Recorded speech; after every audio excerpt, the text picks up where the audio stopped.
અત્યારે આપણી સાથે તેજસજી જોડાયેલા છે, સમય થઈ રહ્યો છે એમની પાસેથી એમના પસંદગીના સ્ટોક જાણવાનો। તો તેજસજી, આજે કયા સ્ટોક્સ જેના પર ખાસ ફોકસ તમારું? તો આજની જે મારી પહેલી પિક છે એ છે state bank of India limited. સ્ટોકમાં એક રિસન્ટલી બ્રેકઆઉટ આવ્યું હતું લાસ્ટ વીક, અને એના પછી સ્ટોકમાં એક સારી એવી મુવમેન્ટ બી જોઈ હતી। ફ્રાઇડેના સેશનમાં એક બુલિશ એન્ગલ્ફિંગ કેન્ડલસ્ટિક પેટર્ન બી ફોર્મ થઈ છે। આજે બી સારું એવું ફોલોઅપ બાઇંગ જોયું છે, થોડું પ્રોફિટ બુકિંગ આવ્યું છે ઉપરની સ્તરોથી, બટ જે ચાર્ટ સ્ટ્રક્ચર છે એ પોઝિટિવ છે। તો સ્ટેટ બેંક ઓફ ઇન્ડિયામાં કરંટ ભાવે કાં તો ડિપમાં ખરીદારી કરો, સ્ટોપ લોસ રાખવાનો રહેશે 839નો। આમાં પહેલો ટાર્ગેટ રહેશે 885નો અને બીજો ટાર્ગેટ રહેશે 900નો। અને બીજો જે સ્ટોક છે એ છે સન ફાર્મા લિમિટેડ। સન ફાર્માનું બી ચાર્ટ સ્ટ્રક્ચર ઘણું સ્ટ્રોંગ છે।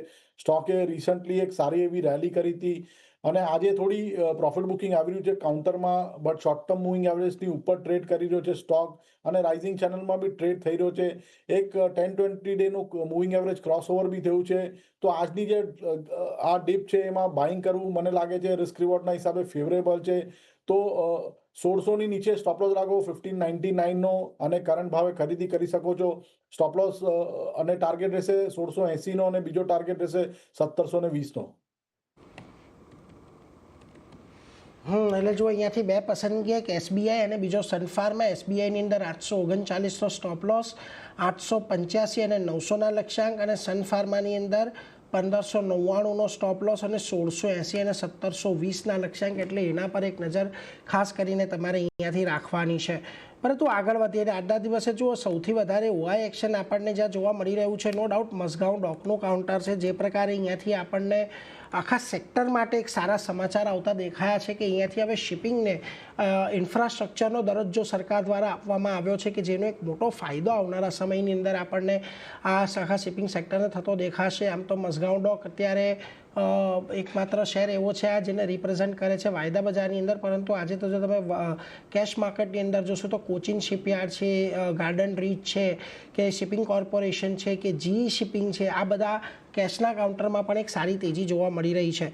પરંતુ જ્યારે આપણે મઝગાંવ ડોકની વાત કરીએ ત્યારે જુઓ આજે ફરી પાછો એક સારી તેજીનો પ્રયાસ તો હતો। 100 દિવસથી મૂવિંગ એવરેજ પર થોડો રેઝિસ્ટ કરી રહ્યો છે, અને જે 3000ના રેઝિસ્ટન્સ હતા એની ઉપર આજે ટક્યો છે સારી રીતે। લાગે છે અહીંયા તેજી કદાચ આપણને કન્ટિન્યુ થતી જોવા મળી શકે, તેજસજી? ડેફિનેટલી સ્ટોકમાં એક બ્રેકઆઉટ આવ્યું છે લાસ્ટ વીકમાં, અને એના પછી સતત સ્ટોક હાઈ બનાવી રહ્યું છે, અને ડેલી ચાર્ટ થોડો સ્ટોક ચાલી ચૂક્યો છે, તો થોડું મારા હિસાબથી ડિપમાં ખરીદી કરો।